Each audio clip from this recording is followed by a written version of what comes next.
live in a world of plenty. Yet, more than 800 million people don't have enough to eat. The UN wants to achieve zero hunger by 2030. Climate change and our growing population make that a tough challenge.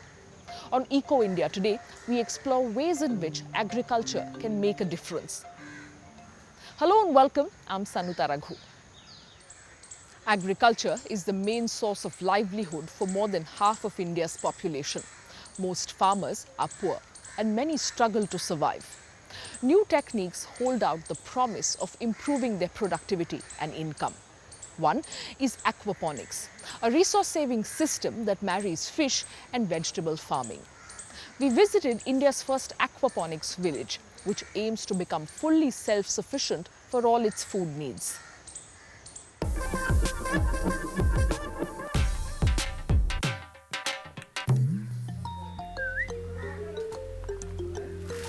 It started with poultry farming for Lady Anthony. She then began growing vegetables on the side. Then, when she heard about another farming method being promoted in her village, she knew she had to give it a shot. I started growing vegetables to be able to effectively use the excrement from my poultry farm, so I already had a farm. But when I was told I could eat poison-free fish while also growing vegetables, I wanted to try it out, but it has become successful. She now swears by the aquaponics system that she set up in 2017. It allows her to grow almost all the food for her household of 5. Plus, she gets to sell the surplus to others in her village. Aquaponics is an organic hybrid farming system. It combines aquaculture, the cultivation of aquatic animals, and hydroponics, which is farming without soil. Simply put, it revolves around the continuous flow of water between a fish tank and a plant bed. There is more science to it than meets the eye. The fish in the tank excrete in the water. The ammonia in their excrement is carried through a pipe to the plant bed. The bacteria in the bed converts the ammonia into nitrates, which serves as nutrients for the plants. The water, which is now free of ammonia, is pumped back into the tank for the fish to grow in. Aquaponics is hailed as a water-efficient farming method. Studies show that it uses 10 times less water than traditional agriculture. Since the plants are not grown on soil, this technique also keeps soil-borne diseases at bay.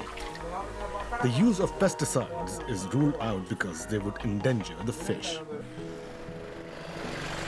The story of how Lady Anthony came to practice aquaponics is also the story of India's first aquaponics village. Located in Kerala, her hometown Chennai is a coastal fishing community whose economy for centuries has relied on catch from the sea, not fish farms.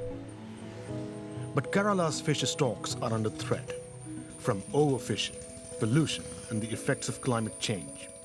On land, overcultivation has impacted crop yields.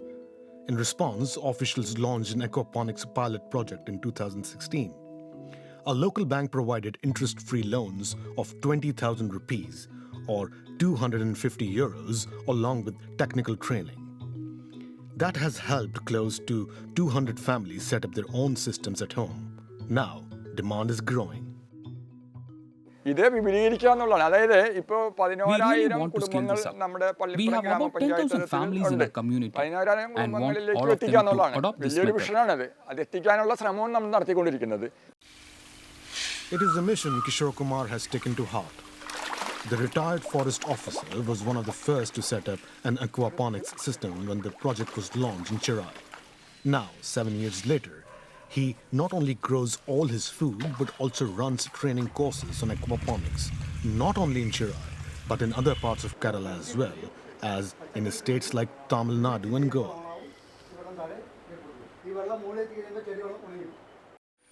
Outside Kerala, Chennai is Outside Kerala, for example, a person from Chennai saw aquaponics on YouTube and contacted me, saying that they wanted to learn about this. So I went there and trained about 20 people in the Residents Association. We also set up a unit on his rooftop. Training കൊടുത്തു. ഇദ്ദേഹത്തിൻ്റെ വീടിന് ടെറസിന് മുകളിൽ നമ്മൾ unit set ചെയ്തു. These workshops offer technical assistance that can be hard to come by from official avenues. That is because there is still ambiguity over which government body is actually responsible for this new hybrid method of farming. ഇതിനകത്ത് മത്സ്യമുണ്ട്, പച്ചക്കറിയുണ്ട്.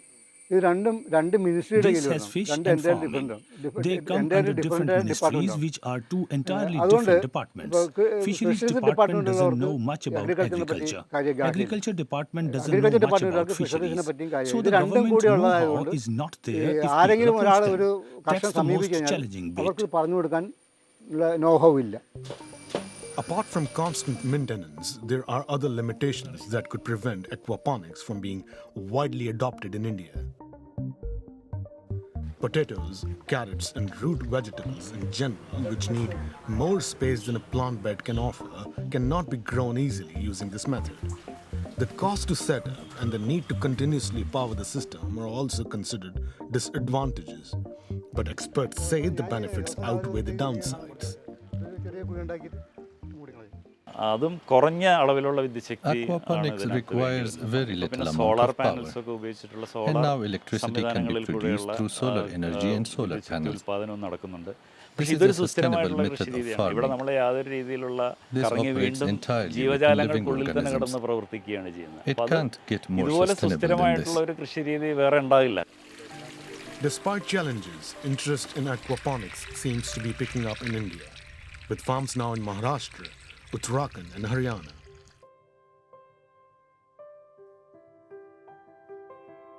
Back in Chirai, more people from other parts of Kerala are pouring in to watch and learn from the village's initial success.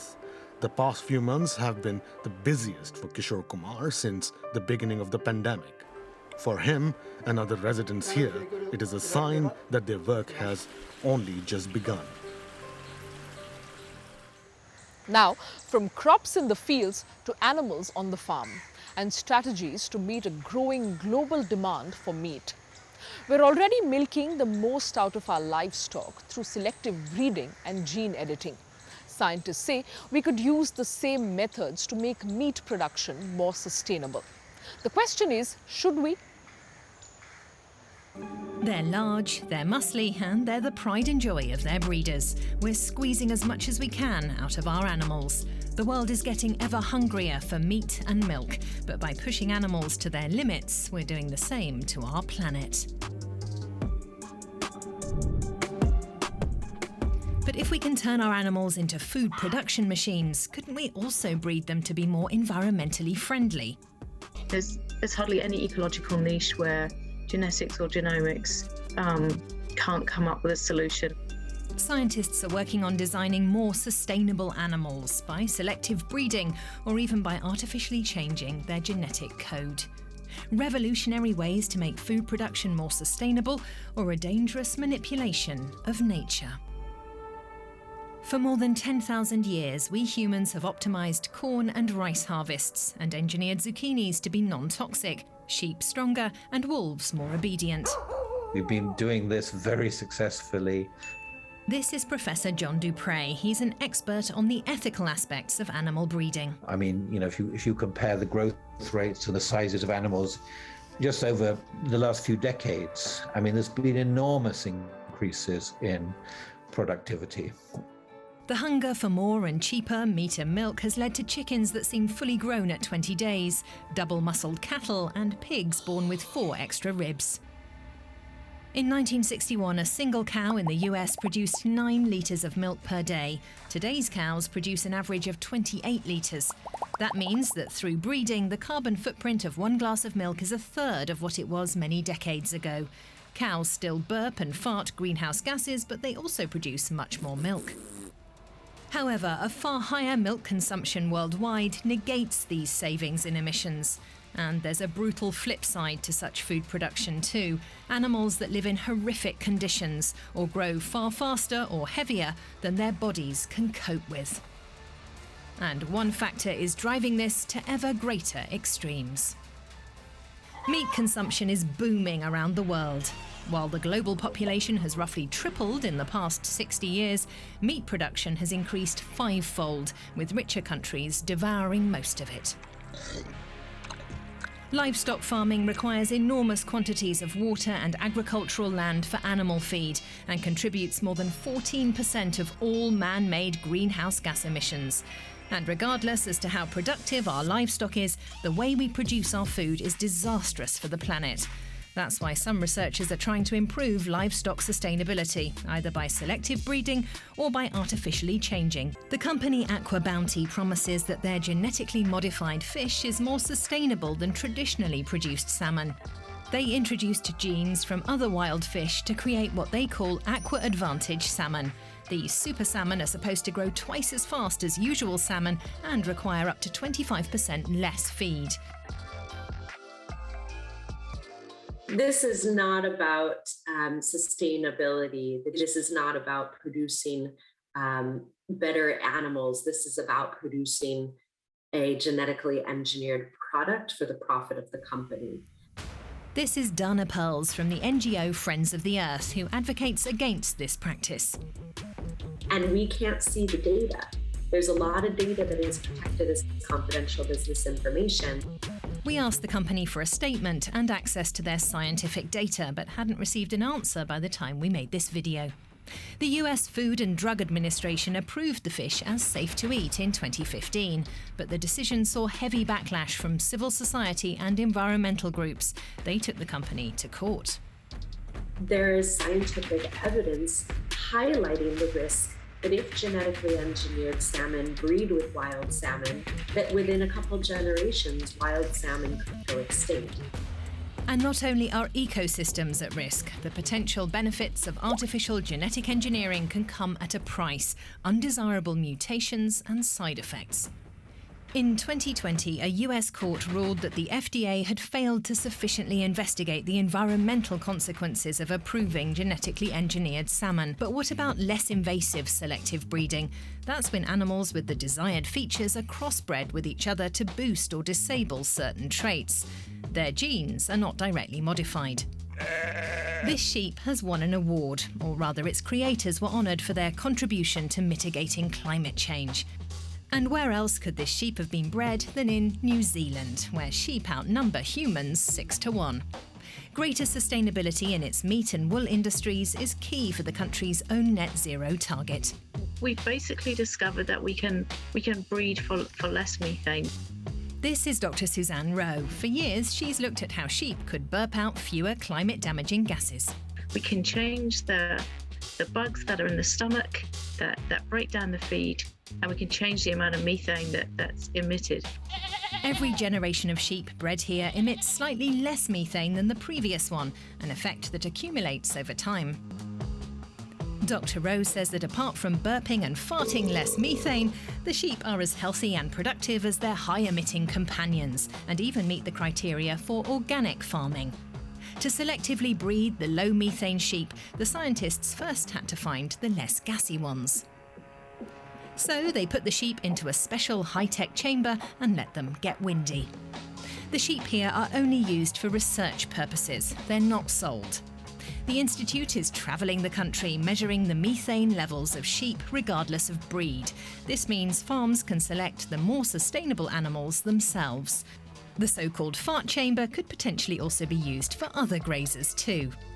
Currently, the only genetically engineered animals approved for consumption are found in the US and Canada. The EU is still far from making such a step, but environmentalists and consumer rights advocates fear that could one day change. Meanwhile, the UK government has already proposed legislation allowing for the commercial development of gene-edited livestock. It seems to me likely that these could be on some of our plates in the next few years, let's say within the next 5 years. Genetic intervention raises questions about potential risks to the environment as well as undesirable side effects. Selective breeding could be a safer and more viable alternative, but would demand more effort and time. What's also clear is that the problems that come with milk and meat production won't be solved by simply altering our animals. The same type of intense hot spells that plague farmers in India are also wreaking havoc on crops in Europe. Scientists, for instance, have linked the hotter conditions to a ferocious locust invasion on the Italian island of Sardinia. Farmers there have found age-old techniques, their best hope of combating the swarms.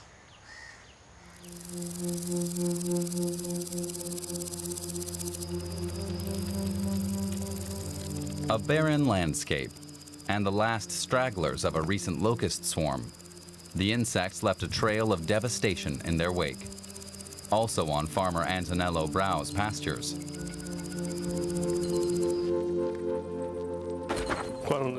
There's nothing left. Look at the soil. They devoured everything. Look here. See how many locusts there are.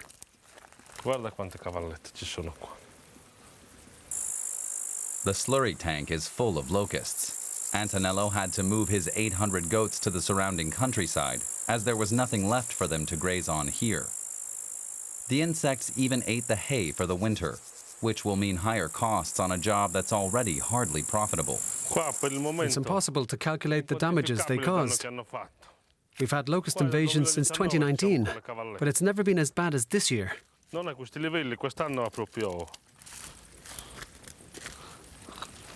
An estimated 50,000 hectares of land in Sardinia have been affected. The epicenter of the plague is the Tirso River Valley. This whole area has been ravaged by the locusts. They moved along the river, where the floodplains below this mountain range offer ideal conditions for locusts.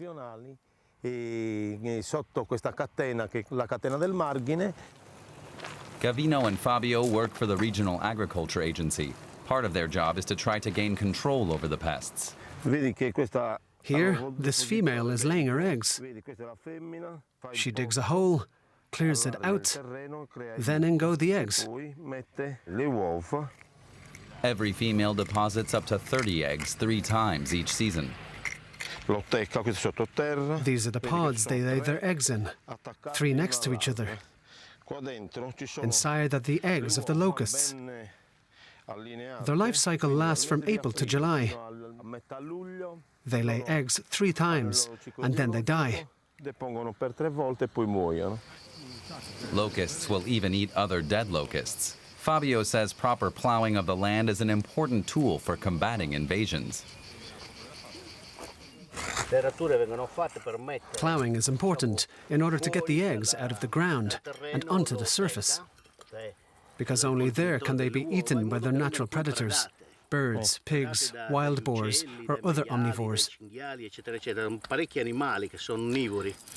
Arturo Cocco from the University of Sassari researches locusts. He explains multiple factors contribute to locust infestations, which began on Sardinia in 2019.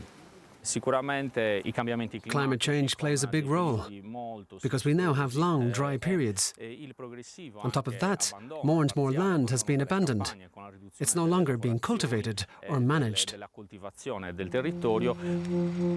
The use of chemicals is only effective against young locusts. Plus, there are large areas where pesticides cannot be used anyway because they're devoted to organic farming. Researchers are therefore relying on natural predators. First and foremost, this beetle, Malabris variabilis. We must do whatever it takes to protect and propagate the locust's natural predators.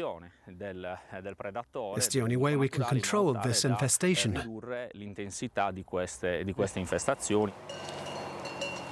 Gavino and Fabio collect the beetles as they're currently the most successful weapon for preventing future locust plagues. This beetle lays its eggs in the hole where the locusts have their eggs. And then the beetle larvae eat the locust's eggs. We try to capture as many beetles as possible in places where they're not needed and use them where we need their help. In 2021, Sardinia's regional government made a plan to combat the locust plagues. This includes an app for reporting swarms, organic pesticides, and farmers being required to plow their land. Even now, Gavino and Fabio are working hard so that next summer, their native island will be spared from the insects. There's a different threat to farmland over on Sardinia's neighboring island of Sicily. Farmers are selling valuable cropland to make way for solar plants and wind farms. That's good news for Italy's renewable energy targets, but it's jeopardizing the region's wheat yields. The area around Trapani in western Sicily is so rich in wind and sun, it's sparking a wave of gold rush fever. Architect Antonino Mazzara says it's an El Dorado for renewables. Everyone's lining up. The French, Germans, Americans, not just Italians. International companies want to invest in the production of electricity generated by our wind and sun. When the wind turbines are turning, that means business is booming for the Sicilian. Mazzara brokers licenses for wind and solar parks. That includes fields where grain once grew. Salvatore Sant'Angelo still farms his land. Here in eastern Sicily, his family has been growing wheat for generations. He wouldn't dream of sacrificing his land for a solar park or wind farm. That would be tragic. The end of a naturally grown product. But right next to his field, there are markings on the road. Electricity pylons will soon be built here for a solar park further down in the plain. The mayor, who is here on site, wanted to see the project stopped. Approfittando della difficoltà dei contadini. The investors are exploiting the farmers' financial difficulties. They receive relatively little money for their crops, but a lot of money for their land. Who would say no to that? But it would be the end of the tradition and identity of farming here. Even the Italian state is encouraging farmers to profit from the opportunity. But for Salvatore Sant'Angelo, his grain is his life. This is all natural, untreated durum wheat. You can tell by the fine floury powder that sticks to it. Back in western Sicily, Antonio Mazzara and his son Giuseppe are looking for land. They study maps and scout around for locations suitable for photovoltaic power plants. They're looking to acquire at least 60 hectares of land.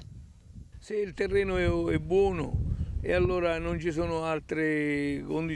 the terrain is good and there are no legal restrictions, the purchase price can be 25,000 euros per hectare. For the owners, that's a really great deal. The Mazzaras use a drone to inspect the site of the future solar park. They check the soil for erosion, which could hinder construction. If all goes well, renewable energy could soon be produced here. You can get 100,000 euros for selling 4 hectares of land. But a farmer makes just 3,000 euros a year per hectare at best, cultivating grain. So how many years of work does it take to make as much money as they can get from us straight away? Renewables instead of farming? Many Sicilians fear that due to the war in Ukraine, life on the island could quickly change if the Russian gas needed for energy production were to stop flowing. But that creates a conflict of interest, since Italy is currently unable to import supplies from the breadbaskets of Ukraine and Russia. Italians need to grow more wheat themselves, because without grain, there's no bread or pasta. It can't be acceptable that to cover our future energy needs, we start turning the grain fields of Sicily into rows of windmills and solar panels, into facing the landscape. Local mayors and farmers are demanding fair pay for cultivating grain. And they say solar power could just as well be produced using rooftop panels. without sacrificing fertile farmland. Antonino Mazzare doesn't understand their concerns. He wants renewables from Sicily at any price.